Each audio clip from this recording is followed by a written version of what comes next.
Esam atbraukuši pie Kriekītes. Kristīna. Man liekas, ka šis bērndārs ir viens no foršākajiem. Arī tāpēc, ka mans bērns dzīvojies, mācījies, teiksim.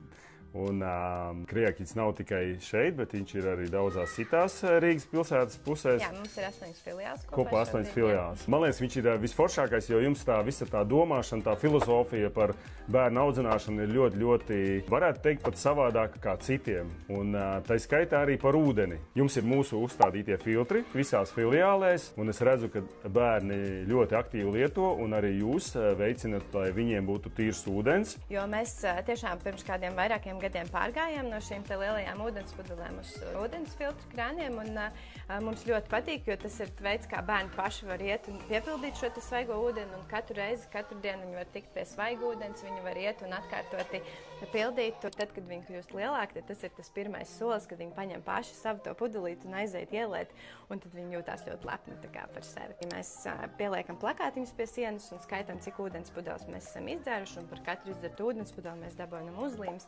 Tā kā, jā, mums ir ļoti daudz dažādi veidi, kā mēs tiešām mudinām bērnus ikdienā dzert. Super.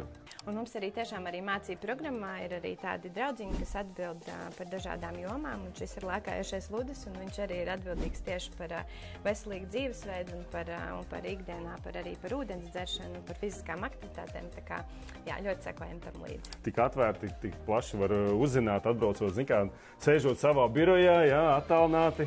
Tu neuzzini to, ko atbrauc te uz vietas, dzirdi tādus stāstus, nevis vienkārši ūdens dzeršana, bet kad ir tāda dziļa doma tam visam apakšā un tāda vērtīga.